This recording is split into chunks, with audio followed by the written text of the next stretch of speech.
Charles Tripp. Toby, thank you very much indeed, and thank you very much also for inviting us down here this evening. As you know, the title of the talk this evening is The Art of Resistance in the Middle East. This will form but a chapter of a book that I'm writing, or finished, The Politics of Resistance in the Middle East. And as Tony said, I'm actually a professor of politics rather than of art or art history, and so that's why I'm hugely relieved that Venetia is here as well, who will have a far more informed set of comments about some of the works that I'll be showing.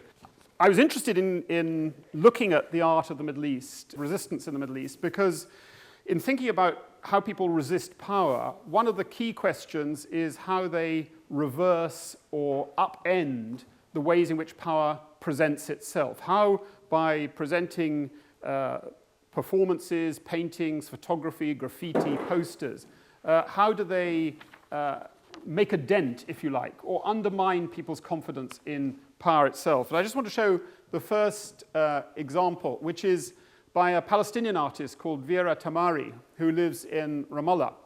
And she got, as many Palestinians did, deeply fed up and indeed angry by the constant Israeli incursions in the early part of this century into the so-called Palestinian autonomous territories, all still occupied. And one of the consequences of that incursion was the fact that the Israelis would run their tanks through the streets of Ramallah and the towns around, crushing cars that were simply parked there. So people could wake up in the morning and find their car flattened. So she decided to make an installation, an art installation of this. She had this idea of getting somebody to tarmac a strip of road into a field and set forth there the cars that she had found squashed in her neighborhood. And it's ironically called machine, which is, going for a ride. Are you going for a ride? And she set it up, and there was a big opening, and people wandered around. They thought it was amazing. And the next day, there was another Israeli incursion into the outskirts of Ramallah where she was.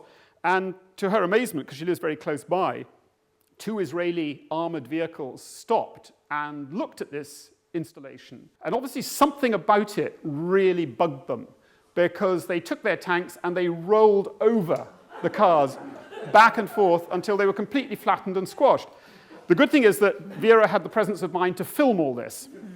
And when they'd finished squashing the cars, 2 of the tank crew jumped out and urinated on the squashed cars themselves. And this was all filmed. So then, the next day, when the Israelis had eventually withdrawn, Vera set up a video installation with the flattened cars, and of course it became a hugely popular success in Ramallah, because, and the significance of that was, of course, one has to ask, does art have an effect? Well, clearly it had an effect on the Israelis. It really got up under their skin. So why bother otherwise to go and roll back and forth over it? So even if one of the problems for a political scientist is trying to measure the effect that art has as a social or political weapon, nevertheless, clearly it did have an effect. It had an effect on the Palestinians, because it was wild and terrific. It had an effect on the Israelis, clearly, as well. This is President Mubarak's view of what Egypt should be like. This was a huge picture in the Military Museum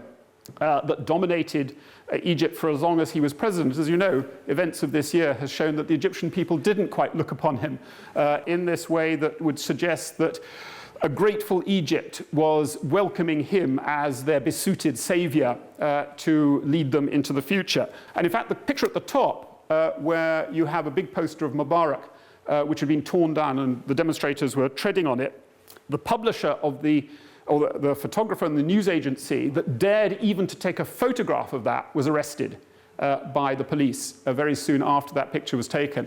People had another idea of it. And of course, more recently, this is in Alexandria and Cairo this year, it showed that the Egyptian people weren't quite as grateful as he expected. So one of the things one often thinks about is how power presents itself also presents, if you like, a ready target for satire, for the art of destruction, for the debunking of things. So there's both a way in which people use art as a way of projecting power. There's also, of course, a way in which people destroy art to try and, or a certain kind of art, to demonstrate that the hold on the imagination of the powerful is no longer as great as they might have imagined it was. But there's another way in which one thinks of the art of resistance. These, what I've shown you so far, have been, as it were, very obvious ways in which presidents' pictures, politicians' pictures are being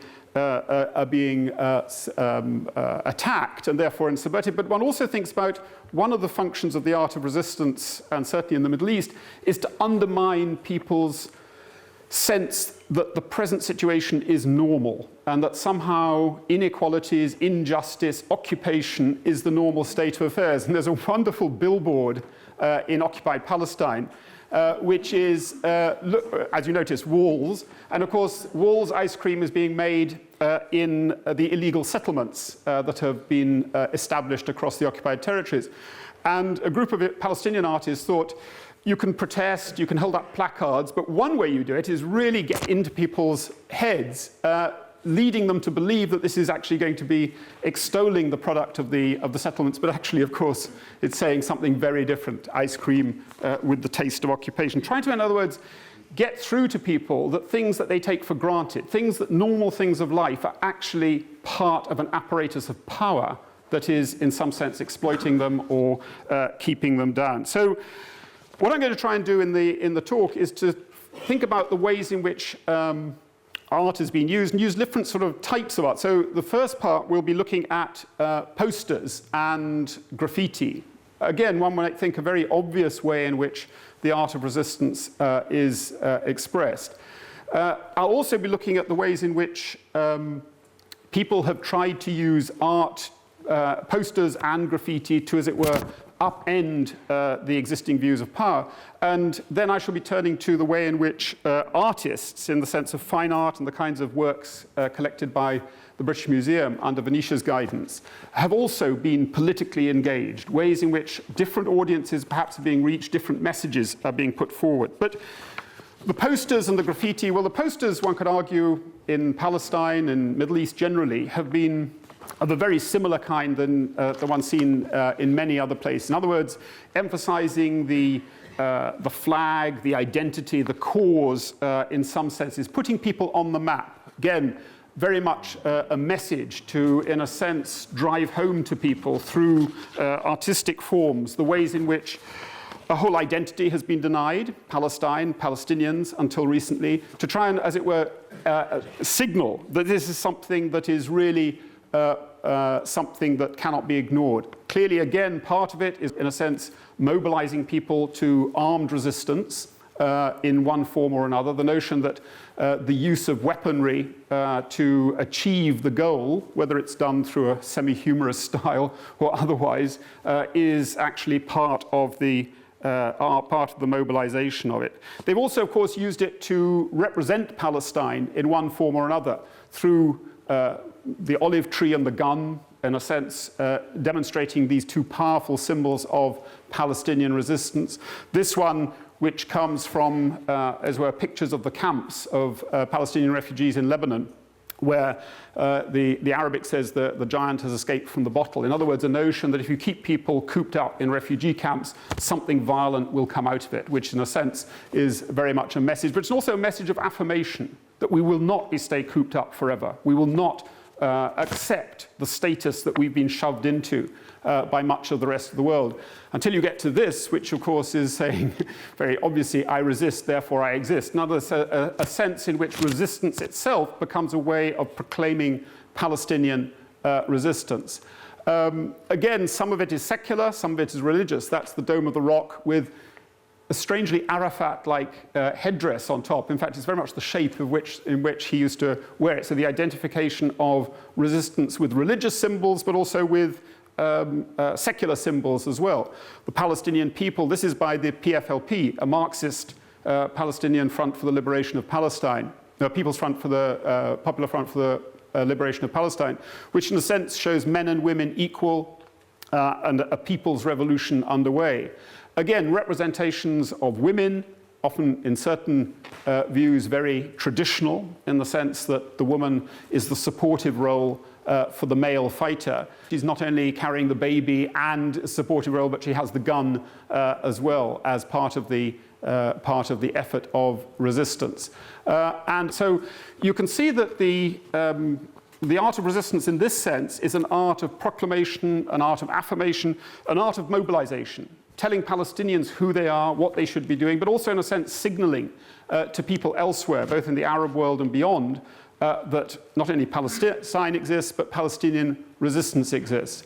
One of the key icons of internationalization of the Palestinian struggle was, of course, Leila Khalid, who is the figure on the right, who was a member of the PFLP in the 1970s, responsible for hijacking a number of planes, and for the glamour of it and the unusual nature of the fact that a Palestinian woman should have such a prominent part, became this iconic figure. In fact, there's a rather interesting set of interviews with her.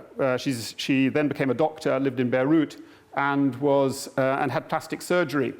And one of the reasons the interviewer said why, she said, imagine what it's like to be an icon and walk down the street. In other words, her face was so recognizable that it became a liability in her own life. But she was joined with that other icon of international revolution, Che Guevara. And then she pops up in all sorts of places as, in a sense, an icon of Palestinian resistance, of women's equality, of armed resistance, just as her companion on the previous one, Che Guevara, pops up in Palestine on the wall. So these are, in a sense, all symbolizing armed resistance of a form which, in a sense, is trying to prevent the world secluding and, as it were, relegating the Palestinians and their struggle out of existence. Whether it has an effect, of course, is another matter. But one of the key features, which you'll have seen from many of the other Palestinian posters, is, of course, many of them are in non-Arabic languages. And in a sense, that's also part of the art of resistance of posters in Palestine and from the Palestinians. The notion that it is, in a sense, trying to proclaim the international identity and gain international recognition for the Palestinian cause. And so you had various non-Palestinian artists seeking to design and publicize the Palestinian cause in one way or another. The other thing to be said is, of course, that posters require quite a lot of infrastructure to produce, in the sense that practically all the posters you will have seen that I've shown you were posters that were produced in Lebanon. Lebanon, where there was no central government, where there was considerable autonomy for Palestinian political and military organizations. So in a sense, they had the infrastructure to produce the posters. In most places, that's very difficult to do. So in a sense, the poster is both proclaiming a message, but the very production of it shows that there is some kind of infrastructure, some kind of organization behind it. And what's interesting, these are more recent Palestinian resistance posters produced by Hamas in Gaza, where Hamas has control. There are two things that are interesting about it. One, of course, is that these are posters which are obviously show a good deal of sophistication in terms of the design, the technique, the production. So in a sense, there's a strong element. But also what's interesting about it, if you looked at the posters of the 1960s and 70s, Palestinians were always represented by rather abstract figures. Now they're actual people. Now they are the individuals. This is Tamir Mahmoud Abu Jama, someone who was killed by Israeli aircraft on a particular date in 2007. And so in that sense, therefore, there is if you like, an individualization of it. Again, another similar example. Someone who's not just representing Palestine, but is actually a named and featured individual. So again, quite an interesting development of an art of resistance that isn't just about some abstract concept of Palestine, but is actually about those involved in fighting for it in the commemoration of it. And one could argue that we've undergone a very similar transformation from, say, the 18th, 19th century to the 20th century. You think of war memorials, you think of the names of the dead, whereas before these were never commemorated, unless they were very distinguished individuals who were generals or princes or kings or whatever. They were just the casualties of war. And of course, in the 20th century, it's been very much the notion of individual commemoration, starting with the extraordinary memorials of the First World War. And one could argue that a similar process has gone through here. It's no longer just fighting for Palestine. These are people who actually gave their lives for Palestine. But another area of resistance, which again was powerfully marked by the posters, was the Iranian Revolution of 1978. And again, under the rule of the Shah, there was a limit to how far you could actually produce posters of any kind. But again, during 1978, you have a relatively free zone of the campus of Tehran University, setting up the workshop that produced images like this in Tehran. So you could see the limited color range, very graphic, very powerful, to both signal the revolutionary potential of the people concerned, but also, of course, the willingness to die in the commemoration of martyrdom on the left, in the saying death to the Shah at the top, but also signaling to the Shah and the people supporting the Shah that there was a revolution underway. So again, part of that notion of the art of resistance is to signal to people in the public spaces where posters are produced the ways in which these have an effect. And again, these were posters produced by, designed by this particular artist, which were a very powerful part of the increasingly visible street furniture, if you like, of Tehran and other Iranian cities during 1978. There could be no mistaking, in other words, both the commemorative element, but also the violent possibilities and, of course, the violent consequences of standing up to the Shah in a way that completely dwarfed the imagery of the regime, the statues of the Shah, and so forth. After the revolution, you get a much more elaborate, a much more sophisticated, and in fact a whole industry of Iranian production. One can hardly say it's any more the art of resistance, since it's in a sense the art of a regime that's come to power, but of course it's still maintaining the notion of that regime resisting the global powers that are trying to dominate it. And of course these are the walls of the American embassy in Tehran, and that theme is very much pursued, certainly in the top left, the notion of defiance and resistance. But of course, as I said, these are being created by and sponsored by a regime. So it's resistance in a different register than the kinds of things we saw during the years of the revolution.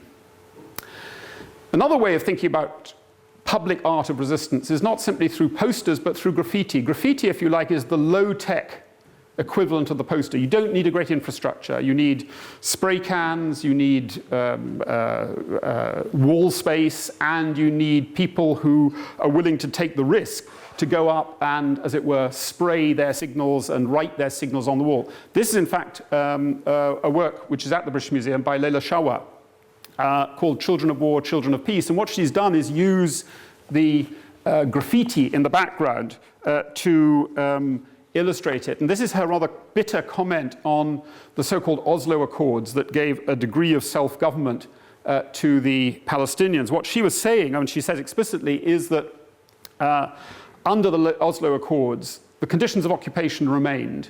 Palestine was still effectively under Israeli occupation, as Vera Tamari showed later. The only thing that was different was that the graffiti took on brighter colors. And so in a sense, she's trying to show that the ways in which that happened. I don't know what keystone is. It suddenly popped up, but it's gone away. So what you're looking at here are, of course, different kinds of graffiti. And graffiti that can be put up in a night, graffiti that can be sprayed up, transferred, scrawled up in one form or another.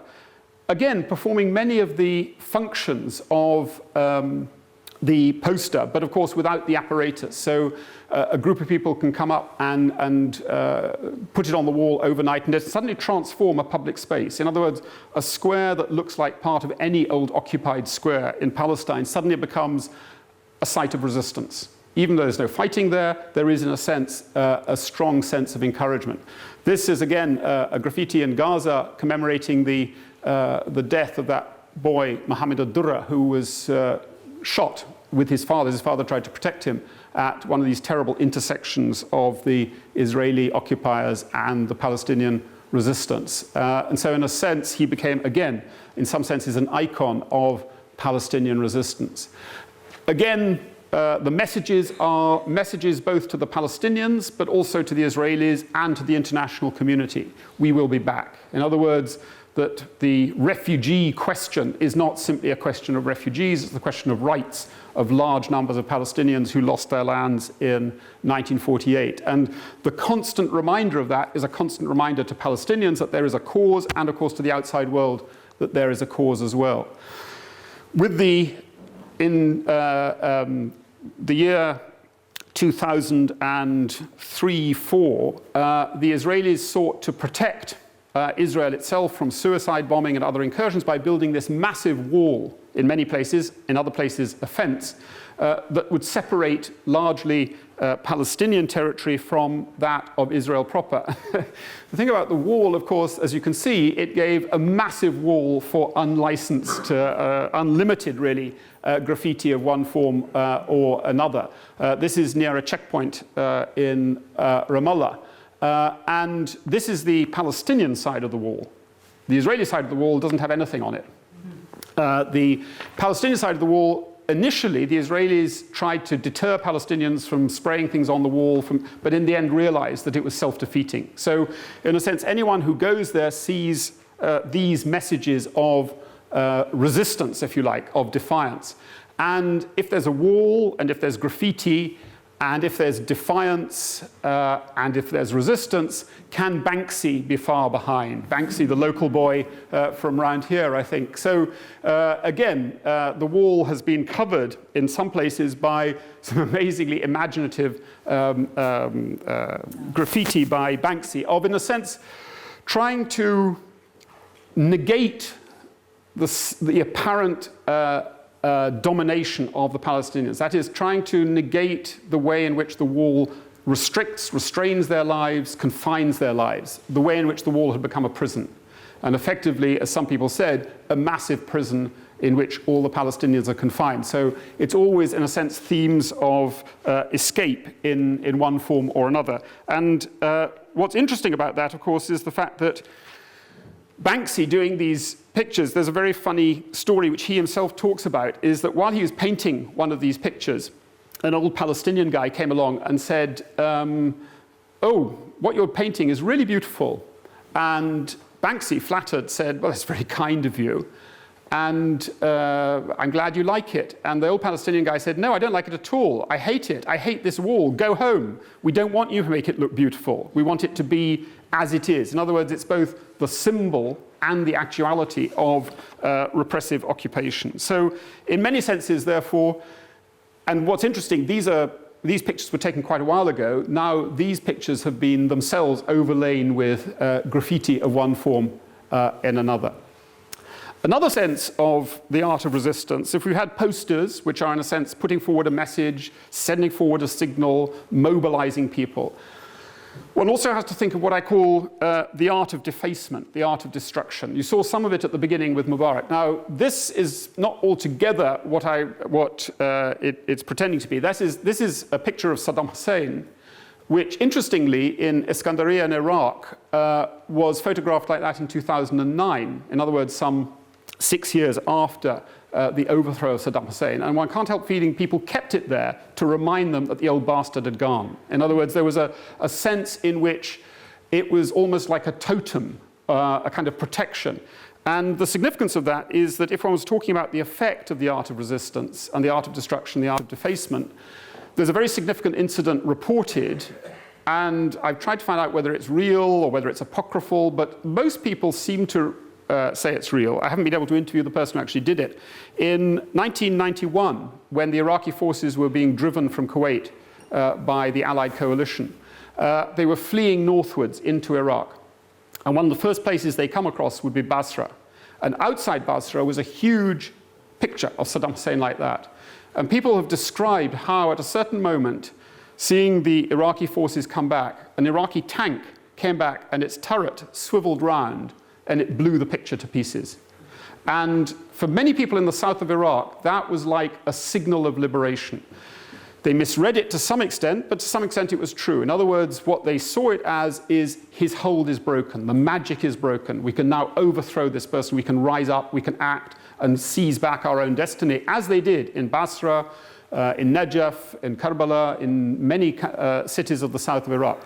The problem was that many of them misread it as the army has now turned against Saddam Hussein, which it hadn't, or at least not in significant enough numbers to mean the overthrow of the regime. And of course, as they discovered in the months that followed, he took a terrible vengeance on the south. But it was a kind of cataclysmic moment in 1991. And the fact that even in 2009, the picture is still there of this kind shows that it has a power, even if we're not quite sure how to measure that power.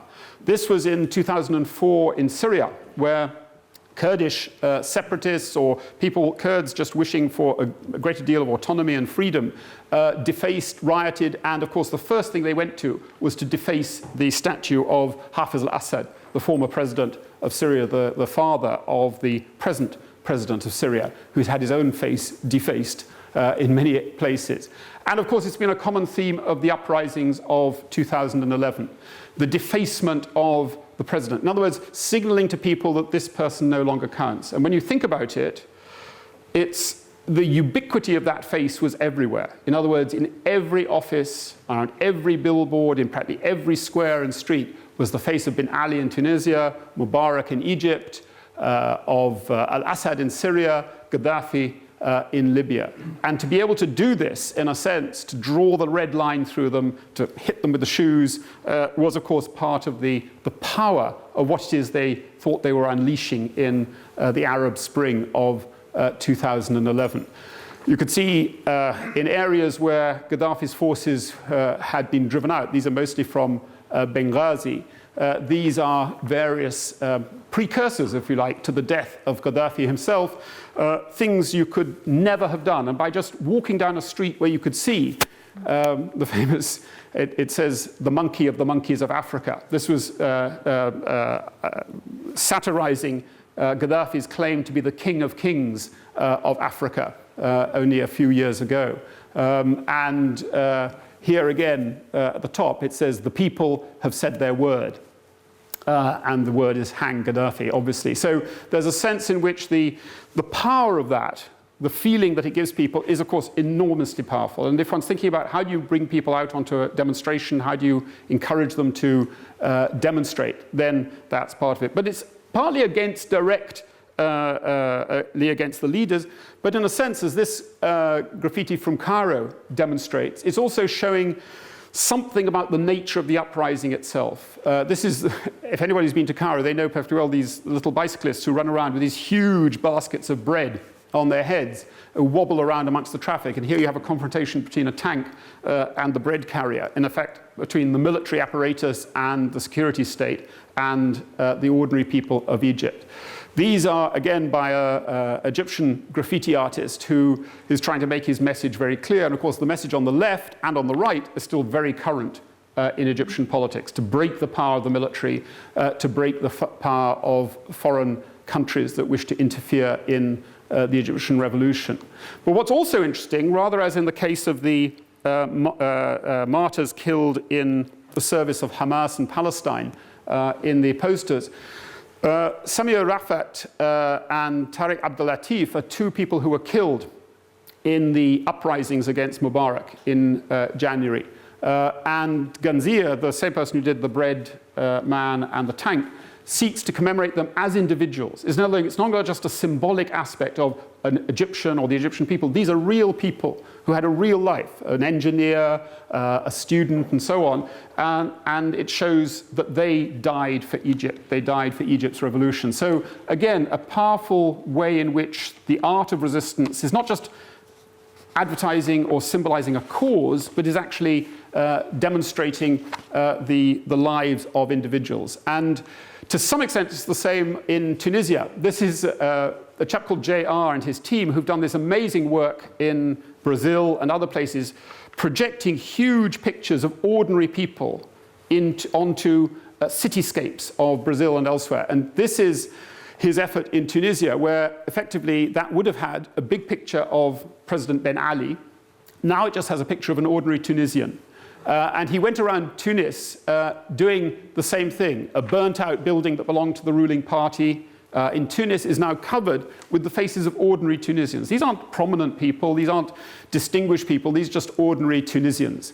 In other words, to show that a different order has taken over, that far from being the old order of power, a new, more resisting order is in place. So in a sense, therefore, you have an art of resistance which isn't about an obvious cause, but is actually putting forward, some would say, one of the most powerful arguments in the notion of the politics of resistance, that the individual citizen counts for more than the regime, that in a sense it's replacing or resituating the individual into it.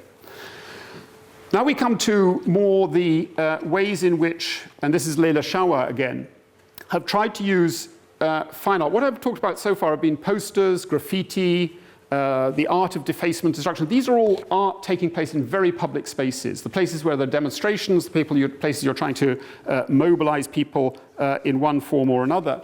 But what's also interesting, of course, is the way in which art of the kind that's collected at the British Museum mobilizes people, communicates, gets people to look at the world in a slightly different way, or at least to make an image, not in the service of a particular political party. And this is, again, Leila Shawa's work, 20 Targets, which what she was drawing attention to was the number of children killed in Israeli reprisals during the Intifada, the uprising in much of Palestine. So looking at the ways who is it who suffers, and using a very powerful medium, set against the graffiti, which she's also incorporated into her art. This is, in fact, the graffiti of Hamas in sense of the liberation of Palestine, but trying to communicate something. What she was also trying to communicate, and this is again an interesting question, the orange square was in some senses meant to symbolize the color of the berets of the Israeli forces that were responsible for that part of Gaza. So in a sense, the people who were trying to blot out the graffiti were identified by the color of it.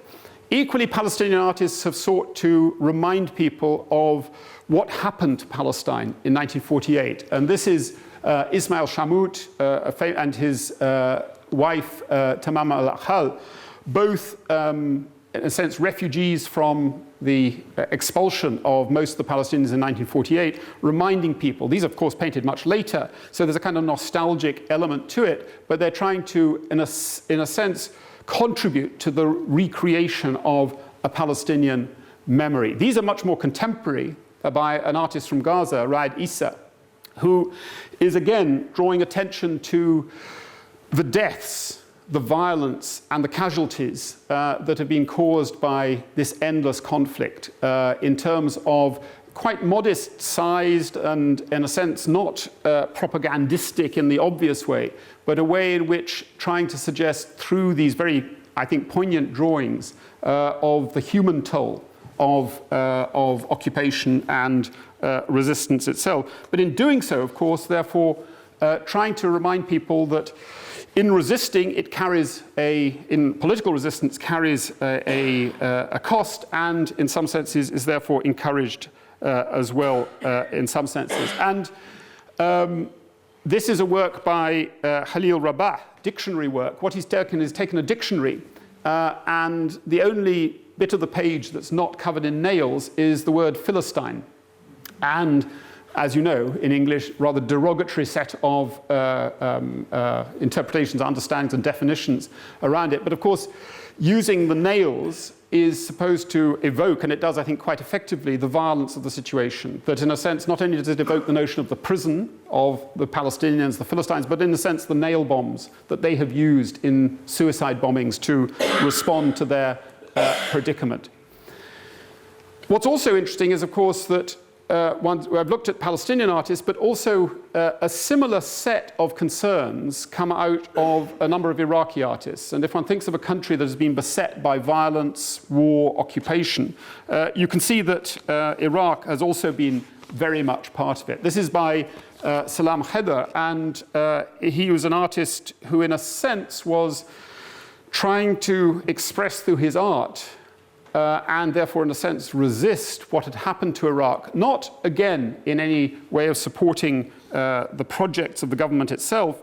But as he said at the time in 1991, talking about this, his work says that the war is continuously going on, whether in Halabja, which was the Kurdish town where Saddam Hussein used poison gas to kill 5,000 people, or in any other place in Iraq. My prediction is the war will go on. This is in 1991. It's a negative conclusion, it's cutting my heart, but it's making my future a grim one. And anyone who looked down the road from Iraq's future from 1991 onwards know that, unfortunately, it was all too prescient. Another artist who, in a sense, has used her art to resist or to proclaim and defy the violence associated with what it meant to be an Iraqi over the last 10 or 15 years is Hana Malala, who uses the looting of the Baghdad Museum, of the libraries of Baghdad, without any significant intervention by the Allied forces of occupation, who had claimed to be going there to create a better life for Iraqis, to use this to produce these powerful works of what had been destroyed in the occupation of Iraq itself. There's also Karim Rissan, who in his earlier work called Uranium Civilization was drawing attention to the fact that the Allies had used depleted uranium freely in the invasion of southern Iraq in 1991, so much so that it was having a terrible effect on people's health in the south. This is actually a painting from the more contemporary period of following the 2003 invasion. And it's called Everyday. In other words, a notion of everyday violence. And what he was trying to communicate in this rather terrifying picture, in fact, the book goes on, is in a sense the everyday violence that people experienced in Iraq. And in fact, it looks very like the aftermath of a suicide bomb or a car bomb. Somebody's glasses crumpled, blood in the road, and so on. A very powerful part of it. Another slightly more eccentric Iraqi artist who went for this was somebody called Wafa Bilal, who was a graffiti artist in Najaf under Saddam Hussein, not a good place to be. And so he fled in 1991 and ended up in America. And while he was in America, his brother in 2004 was killed by a remote control drone or whatever in Najaf, or a shell spill. So in a sense, a wounded person, and a casualty of that kind of remote violence. So Wafa Bilal set up this extraordinary experiment whereby he shut himself in a room in Chicago with cameras trained on him. And it was interactive in the sense that if somebody logged onto the site and pressed a button, they could shoot him with a yellow paintball. And he originally called it Shoot an Iraqi. And then the Americans said, this isn't a very nice thing to say. And so he called it domestic tension. And what was extraordinary about this, and again, it's a question of, somebody can, and he was doing this largely to symbolize not only violence or the violence against Iraqis, but also against this extraordinary notion of the impersonalized, depersonalized violence that Americans could wreak upon Iraqis by a man sitting in the middle of the desert in Arizona pressing a button and a whole village goes up in flames in Afghanistan or Iraq. In other words, the notion, because it was disembodied, because it was far away, people had no impact on. So he wanted to bring home that impact. Unfortunately, in some ways, he was far too successful. They found that at one stage there were 40,000 paintballs shot at him every day. And when a company tried to do an interview, why? Well, in a sense, they bore out all the worst fears of Wafa Bilal. On the one hand, there were people doing it because they thought it was really neat. In other words, they liked to be able to sit in California and shoot this Iraqi guy in the middle of Chicago. They thought it was really funny. And the other people who were doing it, they were shooting him because they thought he was an anti-war weirdo. So in a sense, poor old Wafa found himself on the sharp end. Luckily, he was protected and they were paintballs after all. But there's a sense in which his performance art was an art of resistance, but the effect it had wasn't altogether the consciousness-raising effect that he hoped about the horrors of remote-controlled warfare. Another country that has undergone, again, sometimes random violence, sometimes the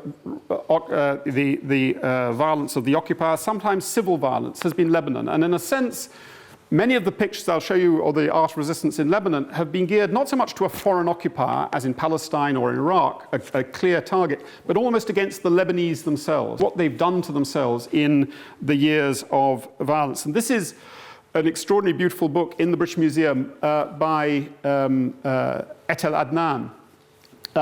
And it features a poem by Nelly Salama Amri. And the poem is about the lament about Antigone. Antigone, as you remember, was the person who died in order to honor her dead brother.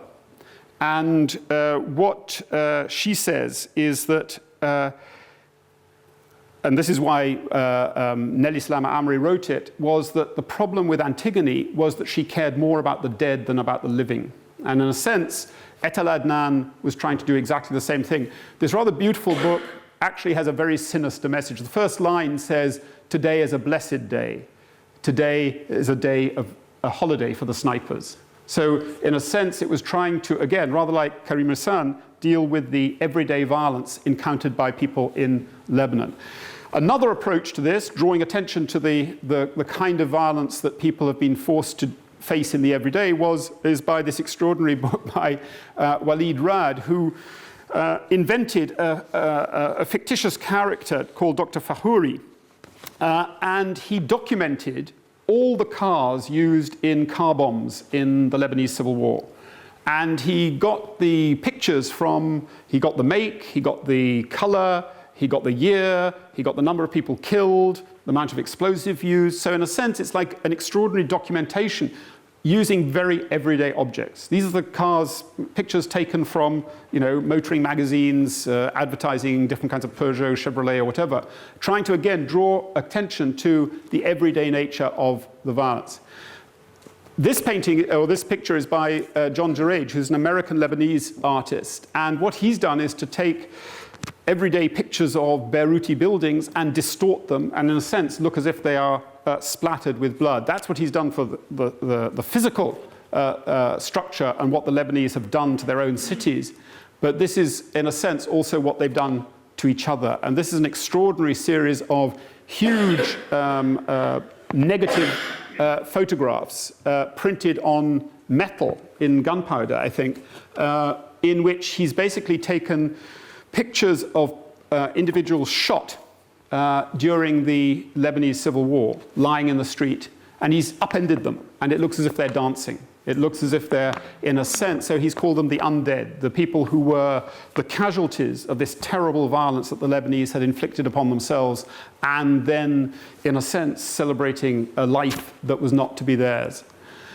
Finally, this is a series of extraordinarily powerful photos by him, again, printed in negative in gunpowder, of many of the people who've been associated with that violence, the people who've commanded it, the people who've looked upon it, and therefore, in a sense, he's burnt their eyes out, the people who were the warlords, the foreign adventurers. You have Begin, you have Arafat, you have Jaja, you have Gemayel, and different other warlords of Lebanon. And I think he's now, as a series of 30 or so, because in a sense what he's saying is, you're all responsible. You are the people who have brought this violence on Lebanon. So it's an art of resistance which is not just about a foreign occupying power, a clearly identified government. It's about a whole system, a regional system and a Lebanese system that is destroying people's lives.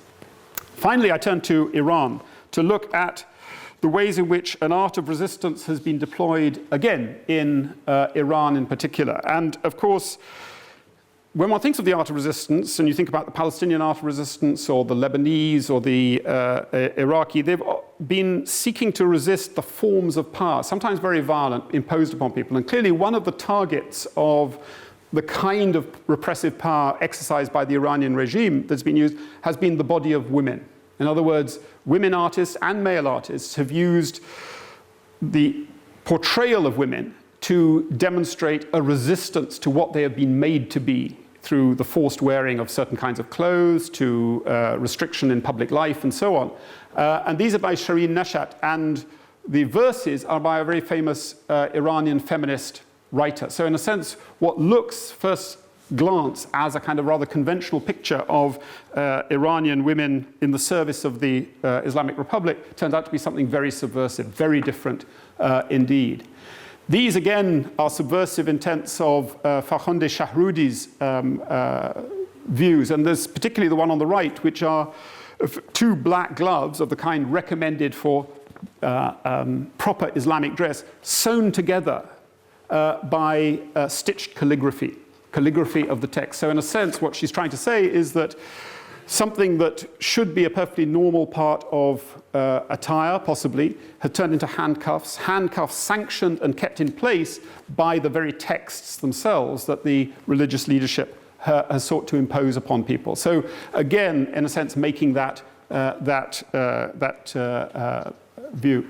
Ramin Haazadeh, who is a Iranian artist who is not surprising after these pictures can't go back to Iran, decided to upend the whole notion of the male and the female and the segregation and to subvert it, but of course doing these extraordinary pictures where you can't actually tell who is a man and who is a woman, but you can tell that it's his face in all those pictures. So whatever the body is, it's the face of Ramin who is there. And that's also informed his other extraordinarily subversive art of Iranian, as it were, protest against the ways in which women are being forced to wear certain kinds of things. So what you have here is effectively a confrontation on the left between a policewoman on the right, and a woman who's thought to be showing too much hair, but he's put his own face into all the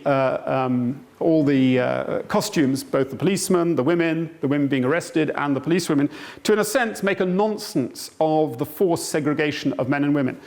What I find interesting as a political scientist in this is that the politics of Iran followed this in the most extraordinary way, as my own last set of slides will demonstrate. In other words, in 2009, as you know, there was the beginnings of what people thought was the Green Revolution, the Green Movement, protesting against the outrageous rigging of the presidential elections, which ensured the re-election of the present president of Iran, Ahmadinejad, and the Ahmadinejad, and the ways in which students protested. Now, there was a very notorious and famous set of protesters focused on the Tehran University who gathered around a particular student leader called Majid Tavakkoli. Majid Tavakkoli was addressing a student rally in December 2009 when the security police, the Revolutionary Guard, the Basij, and all other kinds of characters fell upon them. And it was alleged that, Tavakkoli was arrested, and it was alleged by Tehran police that he had been arrested trying to escape from the campus in the dress of a woman, to humiliate him, to suggest that he wasn't so courageous after all, to try and undermine, in other words, his popular following. So this picture started to appear everywhere on the internet and elsewhere, to try and demonstrate that he wasn't actually the hero that people thought he was, and also, of course, implicitly a very sexist notion of humiliating him simply because he was dressed like a woman. But of course, the authorities in Iran had reckoned without the technological savvy of the Iranian student population, because within a very short time, the supreme leader suddenly popped up on everyone's screens dressed in much the same outfit. And of course, very quickly, Ahmadinejad as well popped up as well, dressed in the same way. And what's also interesting about this is not only how this, in a sense, art of resistance, art of subversion managed to get out there, but also what it told us about the ways in which people in Iran were not having this extraordinary way in which the regime was seeking to both, in a sense, humiliate Tavakkoli, but in their view, humiliate women as well, to suggest that somehow to be a woman was of a lesser status. So you then had this amazing outpouring of websites saying, we are all Majid, of Iranian men of all kinds dressing in so-called appropriate female garb across Iran itself. So in a sense, what began as a way in which the regime would use the artistry, if you like, of power to try and undermine the resistance became exactly turned on its head. The resistance used it effectively to demonstrate a spirit within the Iranian people that was simply not going to take that version anymore. And of course, that still continues powerfully. So I hope you've got a sense, and what I've been saying here is that looking at the art of resistance, one's looking at both the use of art and art forms, both formal and informal in public space, but also looking at it in the ways in which it's begun to shape the way in which people think about power itself. And of course, through the internet, a whole chapter opens up in terms of the art of resistance on an electronic base. But at this point in the talk, I'm going to hand over to Venetia Porter, and to say that many of the works you've seen, as you know, are being collected by the British Museum. And Venetia will say something far more informed than I about not only the nature of the collection and the principles of the collection, but also, in a sense, the contemporary artists of the Middle East, both the Arab world and Iran, who are very much engaged in the politics of their country. Threaded through Charles's talk has been a lot of works that we have collected over the years, because the policy started in the late 1980s, which was, well, how could one actually look at the Middle East now? What are artists doing to sort of show some kind of continuity with Islamic art and so on? So to start with, he started really collecting mostly sort of modern calligraphy, but I thought that modern calligraphy is fine, but actually we really ought to be looking at how are artists today sort of reflecting their history and politics and so on, because when you think that we are at the British Museum, we're a museum of history, and what is fascinating to me is the fact that so many of these artists from right across the Middle East, you've got a lot of artists who are reacting to particular political situations, as Charles has really demonstrated to us. And my ambition is that in 50, 100 years' time, people wanting to know, well, how were artists actually viewing a particular situation, whether it was the Iraq War or Palestine or Syria, as this work is, why don't we see what the artists were doing, and maybe come to us to see what we had collected at this time. But I want to show you just works by three different artists now, just to conclude, really to sort of highlight what it is that we're trying to do. This is a display, actually, that we've got on right at this very moment, and it's called Modern Syrian Art at the British Museum. And we planned to do this, actually, quite some time ago, and it just happens to have coincided with what we all know is going on in Syria, but of course nobody can really report it. And this is a very, very interesting artist called Youssef Abdelki, a cartoonist. He lives in Paris now. He's a cartoonist and was constantly getting into trouble. And he started producing a series of very, very powerful works, of which this is an example, with often three shadowy figures that you thought looked like judges, actually. But what's interesting is that you've generally got one who is sort of very prominent there, and then these kind of shadowy figures. So this is that he, at a certain point, he just got so fed up with being in and out of jail. He actually fled to Paris, where he had been living for quite some time, and now he has completely stopped this series of works. And he does everything now in these beautiful still lives of flowers and shoes, all in grisaille. I mean, it's completely extraordinary. And I would doubt very much whether he could show this kind of work in Syria, particularly now.